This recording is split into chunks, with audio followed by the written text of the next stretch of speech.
All right, so this is one of our natural lead-ins from the last part we were just doing.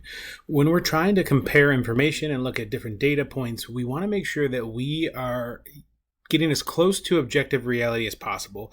So when we were talking about all the information we were sharing with the example for the shapes or the elephant, we want to see if we can get information from different points of view to get more information. But the information we do give, we want to make sure that it's accurate and precise.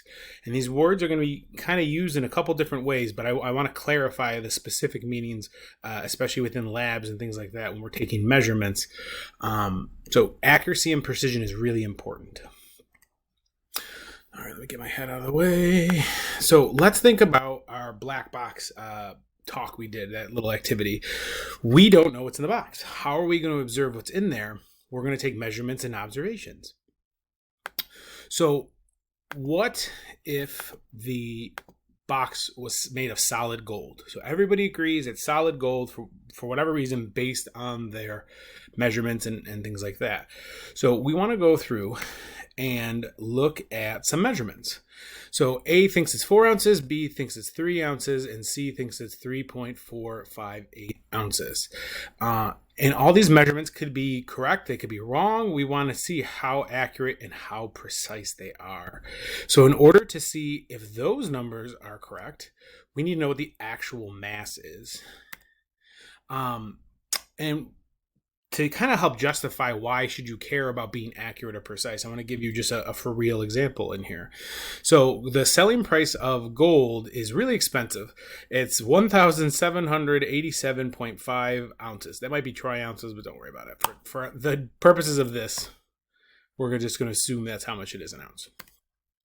So at that rate per ounce, the amount they think each of these boxes are equate to these numbers. So A thinks that box is worth $7,150. B thinks it's worth $5,362.50, and C thinks it's $6,181.18.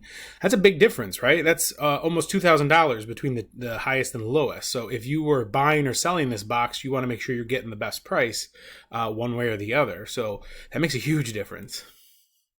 So the words accuracy and precision are something that kind of come up a bunch of different ways.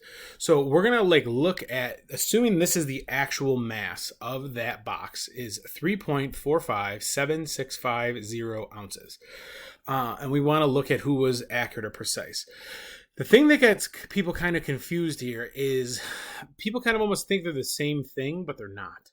So when we say accurate, what we mean is if you look at this picture, the bullseye, your intention, what the actual reality is, remember I said as close to objective reality as possible, that's the bullseye here. That's that center dot.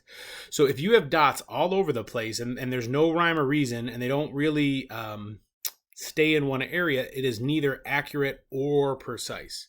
But when we look at this second one here, all of these dots are pretty close to the center. They're not right on, so they're not super precise, which is that last one you can look at. All the dots are right in the middle of that bullseye. So these are both accurate and precise. So all of the points average out to the middle. And how much averaging and how much spread there is can kind of affect how accurate or precise it is too.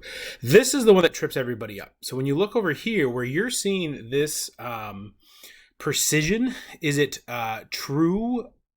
Is a weird kind of question. So if you're getting a bunch of measurements that all put you in the same place repeatedly, it kind of feels true. And that's when we say it's true to itself. So when we're talking about it's reproducible, we're gonna look into that a little bit later. But this idea of precision can be how clustered your results are. And there's another way to interpret this. So I want to dig into this more, but let's go back to our example. So if the mass here is this big long number, I'm not going to read off again. When you plug that into per ounce, what you get is the actual value is $6,180.55.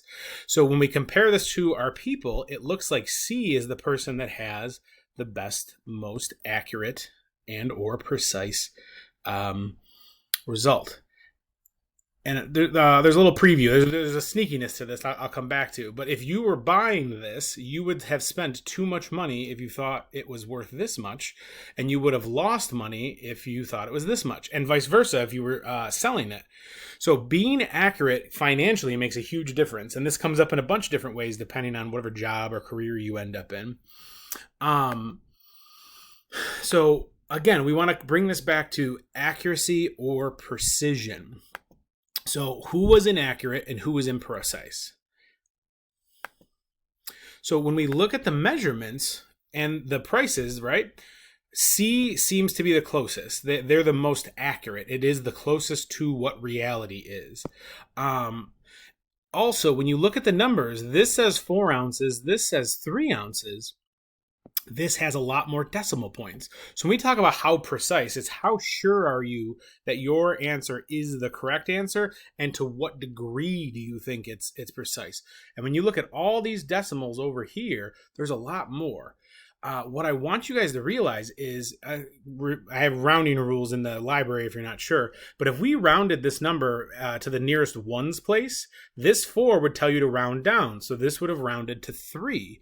So 3 ounces is actually an accurate reading. 4 ounces it's pretty close. Like this is almost 4.5. So depending if they had a little bit of error in their measurement, they might have rounded up and got 4. So this one is the closest, and even these decimal points back here fit. And if you actually round to this digits back here, that 6 would make this round to an 8. It's exactly that. So we can say that C is both accurate and precise given this information here.